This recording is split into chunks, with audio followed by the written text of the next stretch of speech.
Obrigada. Bom, então a gente vai apresentar o capítulo 1, que fala, né, processo histórico e finalidade da avaliação nos espaços escolares. Então, a gente vai ver aqui nesse capítulo, basicamente, como que surgiu o conceito da avaliação, né, e como que ela foi se aprimorando ao longo da história, e a gente vai ver como que o contexto social, ele também vai ter grande influência sobre a forma como os alunos estão sendo avaliados. Pode passar. Antes da gente começar a falar sobre o capítulo, aqui tem uma breve apresentação sobre a autora do material que a gente está estudando, que é Graciele Adriano, gente, perdão, que é pedagoga, como está dizendo aqui, né? Ela é mestre em educação e a atuação dela é mais focada mesmo para educadores, tá? Para a formação de professores. Pode passar. Introdução e objetivo aqui do nosso capítulo, né? Então, o nosso capítulo, como eu falei já inicialmente, ele vai analisar a trajetória da avaliação, né? Como que ela surge, a ideia, como que ela surge, como começa, e quais transformações ela vai sofrendo ao longo da história até chegar no papel que ela tem hoje, né? Então, a gente vai ver como que ela passa desse processo de controle, instrumento de controle, e aí ela passa a ser vista como recurso para entender o desenvolvimento do estudante, né? Então, a gente vai ver isso daqui, né? Então, para a gente entender como que esse processo acontece, a gente precisa dar uma olhada na história, né? Então, a gente vai partir da Idade Média, o foco da Idade Média, que era um foco literário e religioso, até a gente chegar no que a gente tem hoje, tá? Então, a gente vai ver que o principal objetivo, inicialmente, quando surge a escola como uma instituição, era formar indivíduos cristãos, né? Então, a gente tinha bastante esse foco, essa formação religiosa, como está dizendo aqui. Pode passar, pá.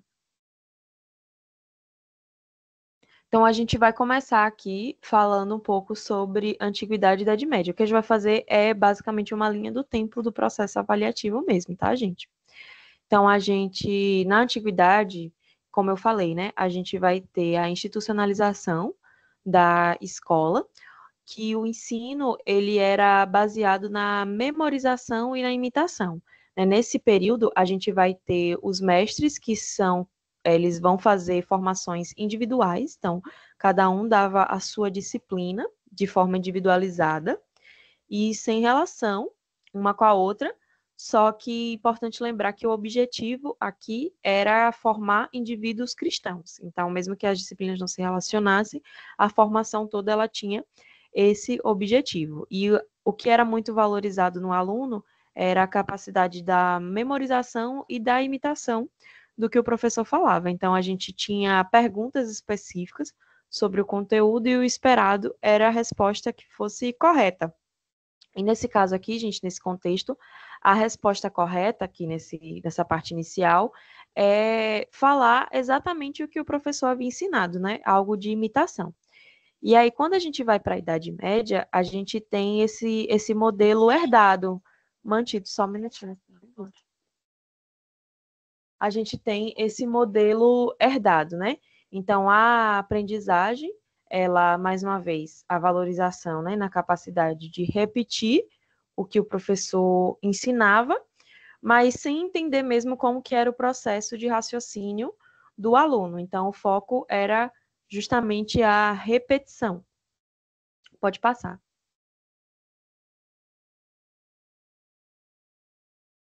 E aqui, gente, a gente vai para a Idade Moderna. Aí é importante a gente saber que, novamente, o processo do ensino, o processo da escola e da avaliação, ele é muito um reflexo de como a sociedade estava se comportando naquela época. Então, quando a gente estava na Idade Média, é bom a gente lembrar que a influência da igreja, ela era muito potente sobre a vida de toda a sociedade e isso vai entrar na parte pedagógica também. Na Idade Moderna, a gente vai ter um movimento que é o Renascimento. E esse Renascimento, ele vai impactar na educação, né? Para quem não lembra, o Renascimento, ele vai ter um foco humanista, sai um pouco do pensamento mais tão religioso, e aí a gente vai pensar um pouco mais no pessoal. E aqui a gente vai, como está dizendo, né, a avaliação passa a considerar a desenvoltura na leitura em voz alta. Então, a gente tem um foco aqui no desenvolvimento de bons oradores, né? Os alunos, são avaliados como oradores. Só que também, gente, é importante a gente saber que a gente ainda tinha uma rigidez grande na educação, mesmo que a gente passou a ter essa evolução, a gente ainda tem uma rigidez, então a gente vai ter ainda esse processo dos interrogatórios individuais, a presença de palmatórias, e a gente vai ter castigos e recompensas como forma de controlar a sala. Esses castigos, gente, eles têm um caráter mais, eu não sei se humilhante seria a melhor forma, mas a gente tem, além da palmatória, como já está dizendo, mas aí vai surgir o chapéu de burro, como recompensa a gente vai ter aqui, isso tudo está descrito, tá, gente, lá no trabalho, tá? No texto que a gente leu. A gente vai ter também os lugares privilegiados para os melhores alunos, os fiscais de sala. Então, a gente tem tudo isso como estratégia de controle. Nessa fase aqui também, isso era usado porque as turmas elas eram muito vastas, tinham muitos alunos. Então, existia também isso como para conter essa grande quantidade de alunos, existia esse processo aqui, tá? Então, a gente também vai ter aqui o surgimento da pedagogia, que é para organizar mesmo o processo de ensino, tá? Então, a pedagogia, ela vai surgir aqui durante esse período. Pode passar.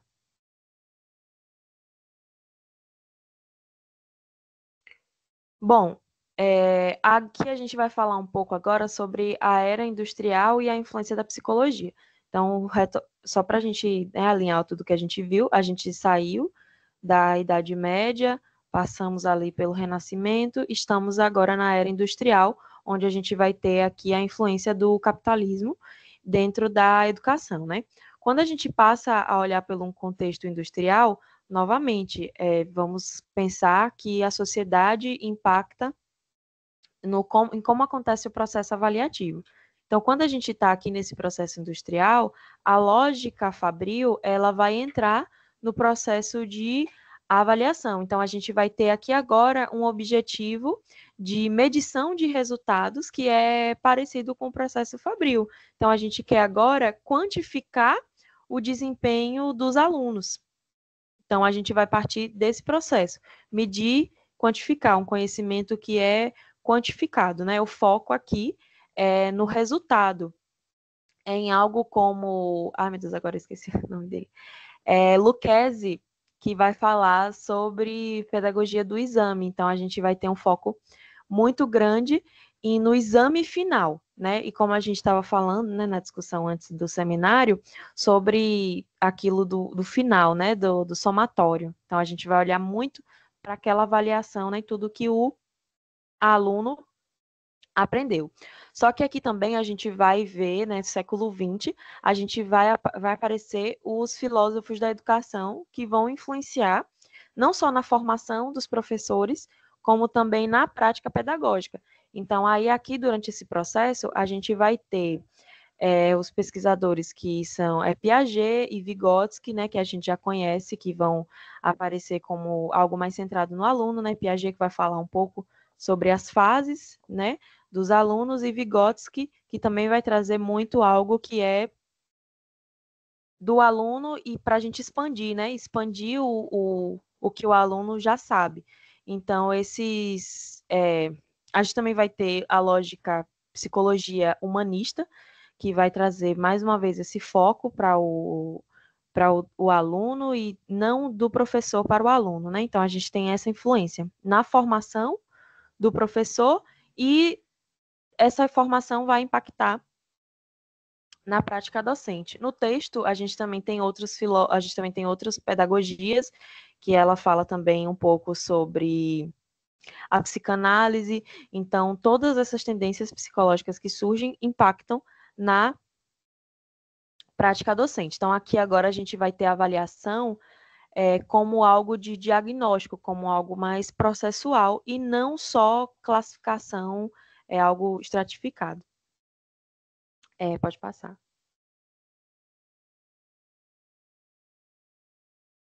Pronto, e é isso, gente. Agora eu vou passar a fala para Paloma.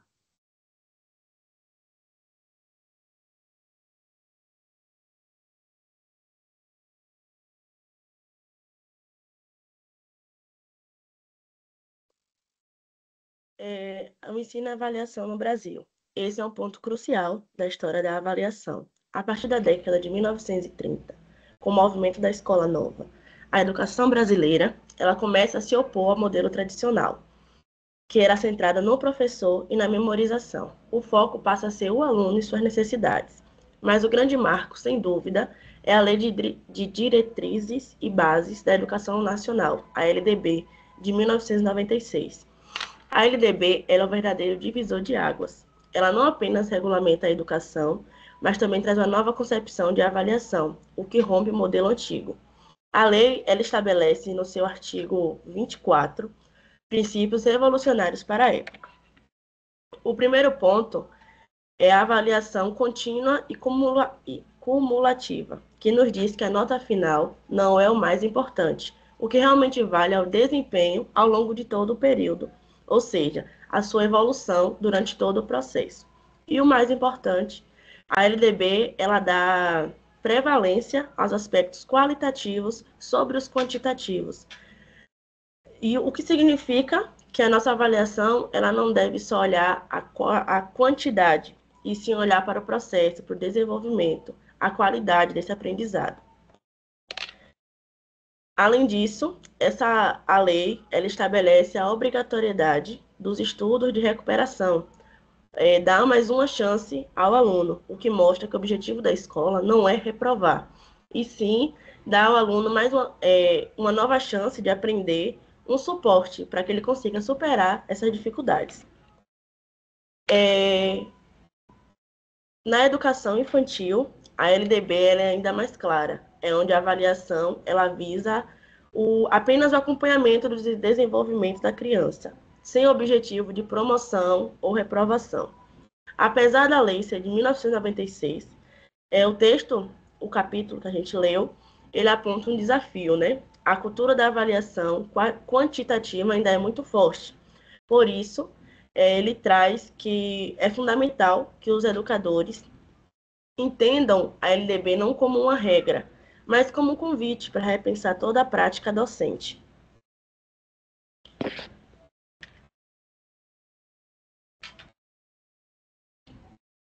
O sentido que a avaliação ela assume ao longo dos anos. A avaliação informal, ela diz respeito à ação instintiva das pessoas, que atribui sentidos de juízo às vivências, às situações e impressões que elas vivem no cotidiano, como uma forma inerente do ser humano de examinar as ocorrências que fazem parte da sua vivência. Contudo, a avaliação formal, ela aponta uma ação sistematizada para a compreensão dos processos que envolvem as pessoas, desenvolvimento de atividades, situações e na aprendizagem de conhecimentos. E aí o texto ele cita Belloni, Magalhães, Souza e 2001.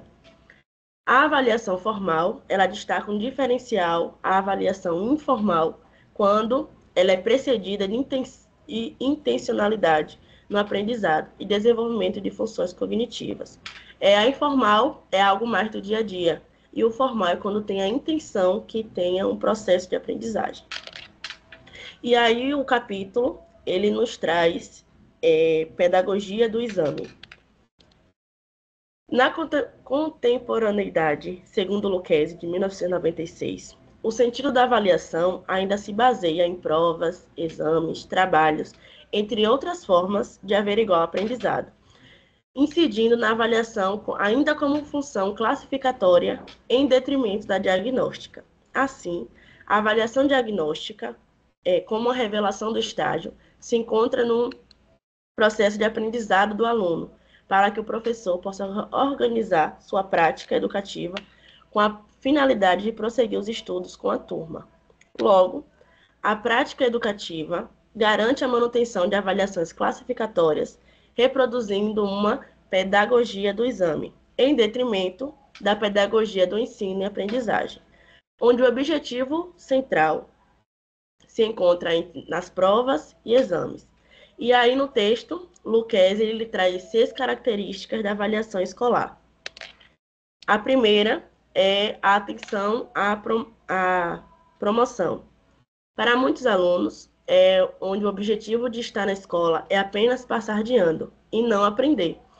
Ele só se importa, ou o que importa, é a nota final, e não como ela foi obtida. O processo de aprendizagem ele fica em segundo plano, substituído pela busca incessante de um número que garanta a sua aprovação. O segundo, atenção às provas, é quando o professor ele usa a avaliação como uma forma de ameaça, acreditando que o medo vai motivar os alunos a estudar. Aí, nesse caso, a prova ela deixa de ser uma ferramenta de diagnóstico e se torna um instrumento de controle, onde a atenção dos alunos é obtida sempre pelo medo e não pelo interesse de realmente aprender. O terceiro é família voltada para a promoção. É quando essa preocupação em relação a somente as notas também contamina a família. Essa preocupação com a nota ela se estende também aos pais. Eles apenas esperam a promoção do filho, a aprovação do filho, o que dificulta esse diálogo sobre o desenvolvimento desse aluno. E, nesse ponto, a escola também acaba reforçando esse comportamento, quando nas reuniões apenas tem o diálogo com os pais em que os alunos estão com as notas mais baixas. Quando o aluno está tudo ok, com notas boas, ele não é chamado para discutir esse progresso. O próximo, ele traz instituições centradas nos resultados das provas e exames. É quando a escola, em específico, ela se prende a números e estatísticas de aprovação e reprovação. Nessa visão, só o que importa é a quantidade de alunos que atingiu a média. E o rico processo de aprendizagem, com suas nuances e todos os desafios, ele é ignorado e o aluno se torna apenas um dado estatístico.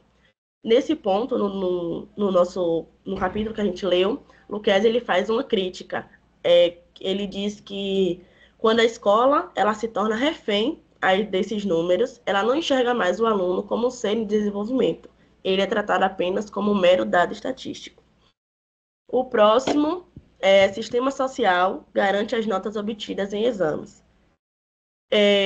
No texto, ele traz o ponto de vista onde Lucchesi mostra que as escolas, mesmo querendo mudar essa parte de só se importar com nota, elas ainda são pressionadas pelo sistema em ter bons resultados estatísticos. A pressão é tanta que faz com que elas se prendam ao modelo que valoriza a nota, pois se não atingir a meta, elas não são consideradas dentro do padrão ou uma boa instituição. E por último, ele traz o medo. Lucchesi ele explica que o medo ele gera uma submissão forçada, faz com que os alunos ajam de forma submissa e não por vontade própria. Para manter esse medo, a escola usa castigos, podem ser explícitos ou velados. Em resumo, nesse caso, a avaliação ela não é uma ferramenta de aprendizagem, ela se torna um instrumento de poder novamente. Só nesse ponto aqui, o texto ele traz essa frase que eu achei bem interessante. Atualmente não se usa mais o castigo físico nas escolas, contudo, o castigo psicológico se faz presente no cotidiano escolar. E eu atrelaria ele a essa parte a esse ponto do medo. E aí a gente traz a BNCC, a avaliação para competências. apesar do texto ele não citar a BNCC. Mas é com a BNCC que é o documento mais importante da nossa educação. Ela consolida essa visão moderna da avaliação. A BNCC ela defende que a avaliação deve ir além da simples memorização do conteúdo. Ela deve focar no desenvolvimento de competências e habilidades dos alunos, que são essenciais para a sua formação integral. Seguindo essa linha de raciocínio, a avaliação deixa de ser um evento final e ela se torna um processo contínuo e formativo. Ela serve como uma bússola para o professor. Ele ajuda o professor a diagnosticar o avanço de cada estudante e assim ir ajustando seu planejamento pedagógico. A BNCC, ela, em resumo, ela reforça a ideia de que a avaliação não é para punir ou classificar, e sim para promover o aprendizado do aluno.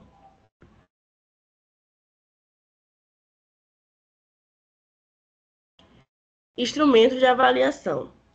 A avaliação é como uma forma subjetiva de referenciar os valores de uma determinada época, sociedade ou classe social. É uma forma de revelar as vontades e os entendimentos do sistema educacional, colocar em prática por processo educativo realizado nos processos escolares. De acordo com Lucchesi, e aí o texto ele traz uma citação, a avaliação da aprendizagem escolar adquire seu sentido na medida em que se articula com o projeto pedagógico e com o consequente projeto de ensino. Ela subsidia, perdão, um curso de ação que visa construir um resultado previamente definido. Lucchesi, 1996, página 85.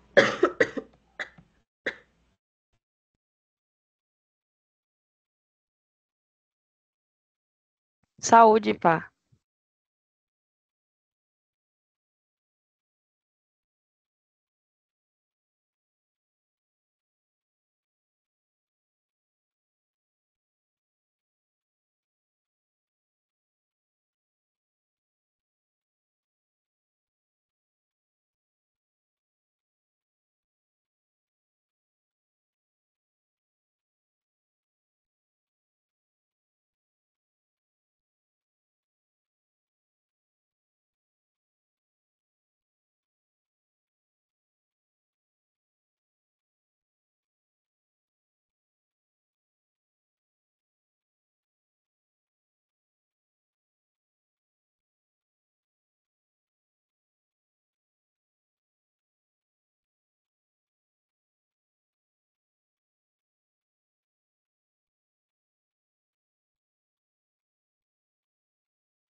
Vamos retornar, pessoal?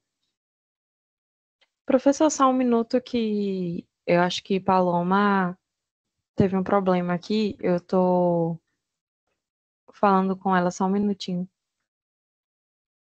Ok.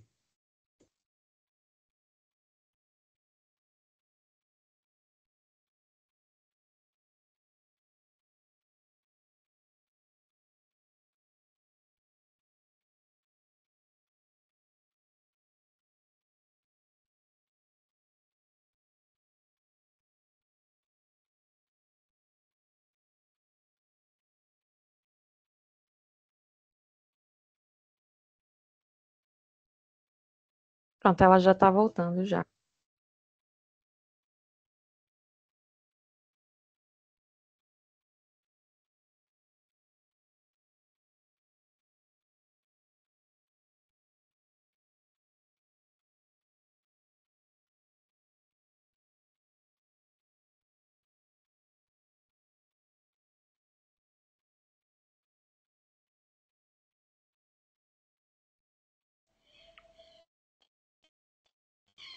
Perdão, gente. Uma crise de tosse. Deixa eu voltar. Até me perdi.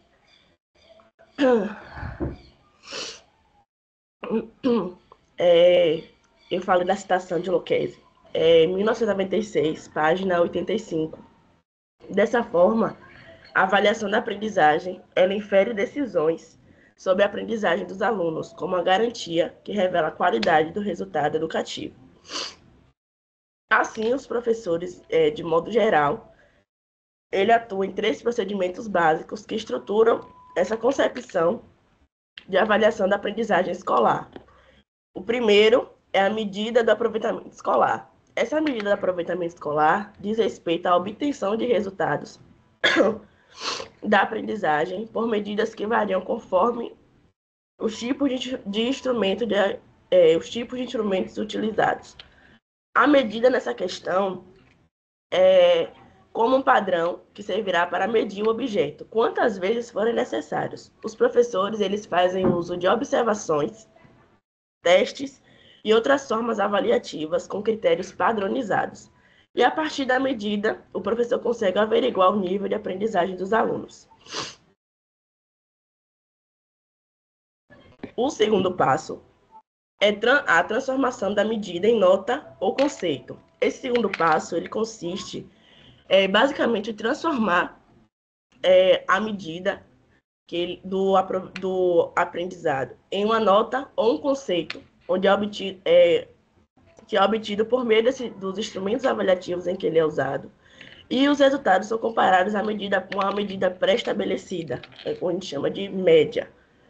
As notas, elas consistem em valores numéricos e cada valor representa níveis que consideram a quantidade de aprendizagem do aluno. E os conceitos, eles são apresentados em textos descrevendo o nível de aprendizagem dos alunos. A nota é o número e o conceito é mais uma descrição, um texto. O terceiro e o último passo é a utilização dos resultados identificados. Esse último passo avaliativo do professor seria utilizar esses resultados em que ele registra em seu diário de classe as notas ou o conceito obtido. Ele oferta ao aluno uma nova oportunidade, foi como eu falei, a atividade de recuperação. Esse último passo, ele consiste numa outra possibilidade, em que os resultados apresentam a dificuldade de aprendizagem dos alunos, inferindo em trabalhar novamente os conteúdos, sempre objetivando o seu aprendizado. E aí, Lucchesi, ele traz uma indicação. Ele indica a avaliação do aproveitamento escolar, como uma forma de atribuir qualidade aos resultados da aprendizagem dos alunos. É uma avaliação atenta aos passos que a constituem, mas o objetivo final é direcionado para escolhas que indiquem o aprendizado, o desenvolvimento do aluno. Assim, a avaliação ela deixa de ser classificatória e assume um caráter totalmente de averiguação do aproveitamento escolar. O professor, quando coleta, analisa e sintetiza o material recolhido que servirá de instrumento avaliativo. E aí ele percebe o desenvolvimento da aprendizagem dos alunos, que está aqui caracterizado na imagem como o primeiro passo. Depois que ele tem a posse dessas informações, ele vai atribuir um juízo de acordo com os assuntos trabalhados, ou um valor de qualidade, a partir de um padrão estabelecido e admitido pelo sistema de ensino. Após essas duas etapas, o passo final é ele escolher o que ele vai fazer, quais as suas próximas ações diante dos resultados obtidos.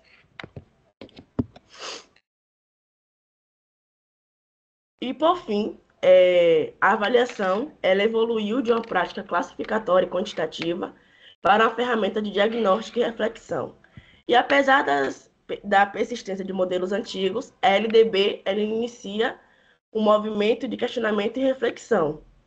A BNCC reforça a mudança de paradigma, consolidando a avaliação como um processo contínuo, focado no desenvolvimento de competências e habilidades E, em suma, o que a autora nos mostra é que o grande desafio da educação hoje é romper com essa lógica para transformar a avaliação de uma ferramenta de controle em um verdadeiro instrumento para o desenvolvimento da aprendizagem. A verdadeira finalidade da avaliação não é medir, e sim orientar o processo de ensino e aprendizagem, tornando mais significativo para todos. Como referência, a gente tem o próprio livro da autora, até as imagens a gente retirou do livro, do capítulo, e aí, como a gente trouxe na nossa apresentação, em especial Aranha e Lucchesi, e aí eu também coloquei da BNCC, coloquei da lei que a gente usou, e da LDB. E é isso.